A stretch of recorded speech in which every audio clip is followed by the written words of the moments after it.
It's a very good morning to all of you.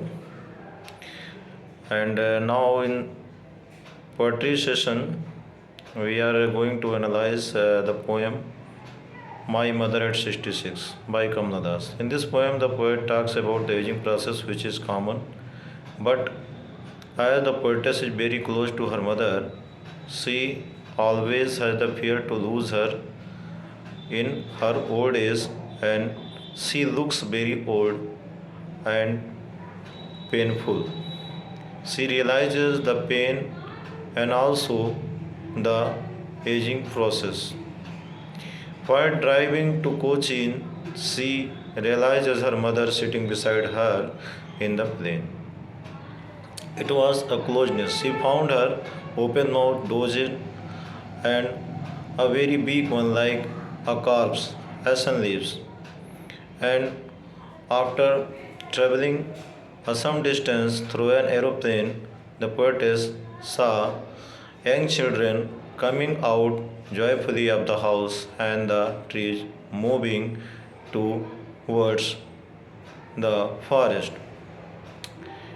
In this situation, the poetess, for a moment, is lost in such kind of ideology where she forgets about her mother's terrible oldness.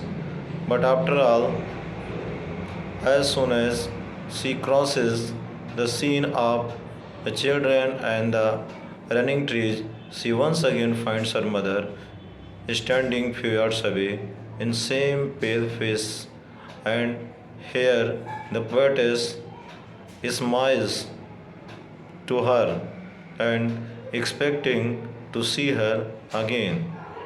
And now we conclude the poetic diction in the poem. The poem is full of simile as far as the poetic diction is concerned. The words using like as so. The lines are as a late winter's moon, ashen like curves.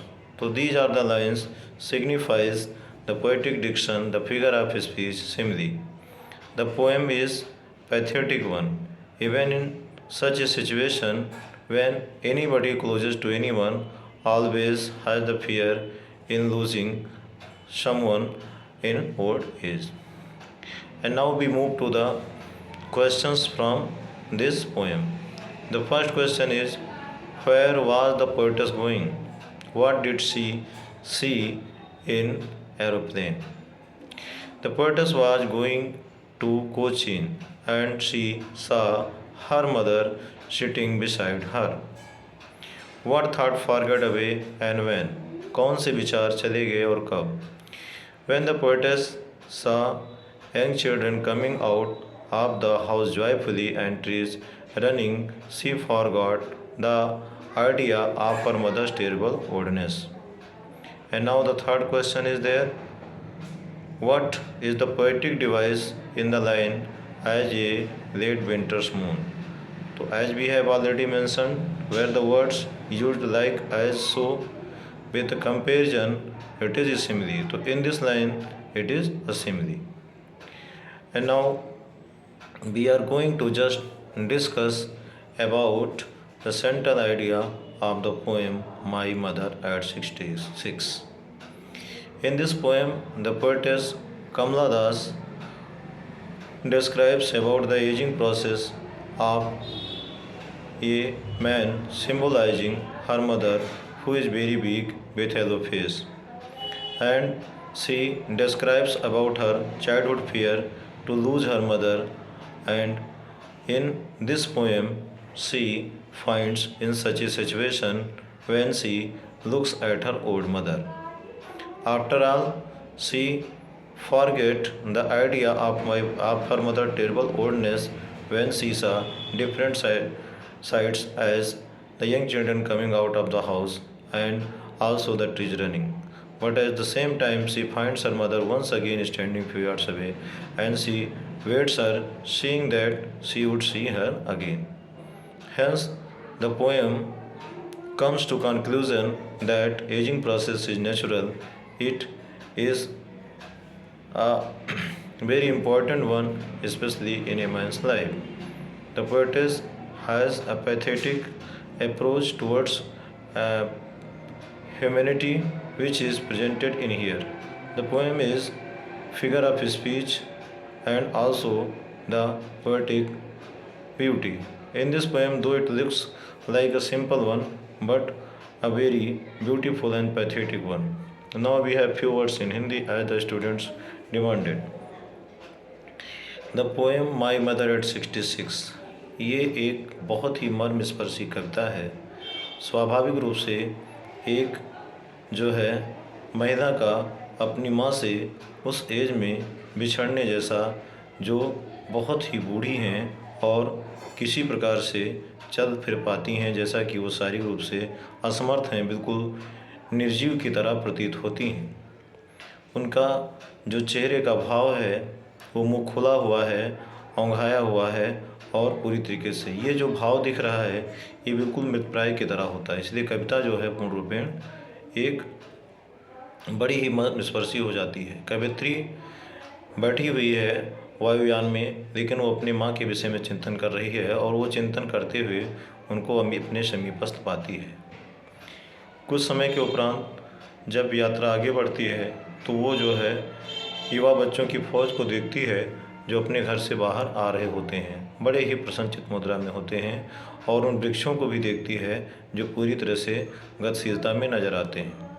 जैसे ही वो इन सब को देखती है वो भूल जाती है कि स्वाभाविक रूप से उसकी माताजी कितनी बूढ़ी हैं और उनका जो पुराना दर्द है वो कैसा है, क्योंकि ये एक प्रकार से परिवर्तन की स्थिति है जहाँ पर कुछ समय के लिए मन का चिंतन उन बच्चों की ओर और उन वृक्षों की ओर चला जाता है, लेकिन जीवन में जो वास्तविकता है वो पुनः हमारे चिंतन स्तर पे आती है और एक बार फिर से जो कवयित्री है वो पुनः अपनी माँ का चिंतन करती है और सामने उनको कुछ गज की दूरी पर खड़ी हुई पाती है।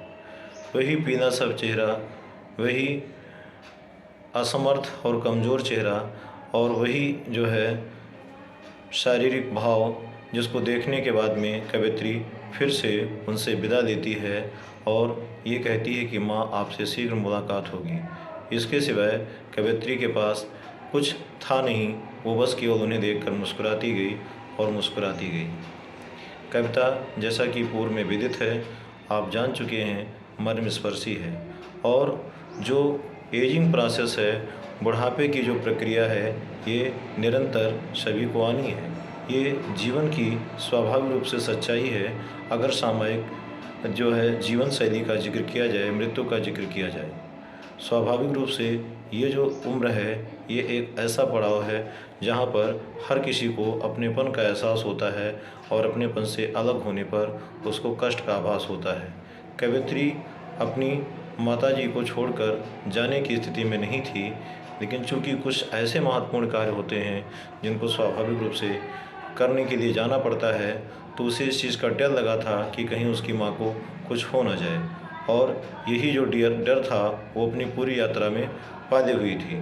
यात्रा के दौरान बार बार उसको अपनी माँ का चिंतन होता था और उस चिंतन के स्तर पर वो अपनी माँ की उस तस्वीर को बार बार देखती थी। कविता कवयित्री का अपने माता के प्रति एक गहरे लगाव से संबंधित है, जिसमें वो बार बार उनके आने का जिक्र करती है। अलंकार की दृष्टि से देखा जाए तो अंग्रेजी में जिसको सिमिली कहा जाता है, उपमा अलंकार का समावेश है। इसके अंतर्गत सो, एज, लाइक जैसे शब्दों का समावेश अगर पंक्तियों में दिखाई देता है तो वो जो कविता है वो उपमा अलंकार कही जाती है। इसमें दो लाइनें आई हैं जिसमें उपमा अलंकार का समावेश देखने को मिलता है, जैसे कि a sun like carbs as a late winter's moon. ये दो पंक्तियां हैं, ये उस उपमा अलंकार को दर्शाती हैं। कविता भले ही छोटी है, भले ही साधारण है, लेकिन इसकी जो विषय वस्तु है वो यूनिवर्सल है, सार्वभौमिक है और ये एक गहरा प्रभाव हमारे जीवन में छोड़ जाती है, जिसको हमको सहर्ष स्वीकार करना होता है। कविता जीवन की उस अवस्था का वर्णन करती है जो ठीक बचपने का विपरीत होता है, वृद्धा अवस्था होती है, और इसके अंतर्गत जो बड़े बूढ़े होते हैं हमसे, जो अपने आप में असहाय होते हैं, लाचार होते हैं, उन्हें किसी के केयर की ज़रूरत होती है और वही कवियत्री अपनी माता के लिए कर रही थी। और जब वो वहाँ से निकल रही थी तो उसको अपने माता से बिछोड़ने के बारे में बहुत ही अत्यधिक आभास हो रहा था, इसलिए बार बार उसको अपनी माँ की याद आ रही थी और वो हमेशा उनको अपने आसपास पा रही थी। यद्यपि कुछ ऐसे दृश्य थे जिनसे वो थोड़े समय के लिए अपनी माता जी के उस चिंतन से दूर होती थी, लेकिन वास्तविकता यही थी कि फिर से वो जो चिंतन है वो उसके पास वापस आ जाता था। तो ये रही कविता के मूल विचारों पर आधारित चर्चा जो हमने इस सेक्शन में की। आगे के सेक्शन में हम कीपिंग क्वाइट नामक कविता का जो है फिर से आकलन करेंगे। तब तक के लिए आप लोग ढंग से पढ़ें। कहीं भी कोई दिक्कत हो तो आप उसके माध्यम से सूचित करें। जो नए लोग हैं कृपया वो चैनल को सब्सक्राइब कर दें और ताकि आपको नई वीडियोस जल्दी से जल्दी उसका अपडेशन आपको मिलता रहे। देखने के लिए धन्यवाद।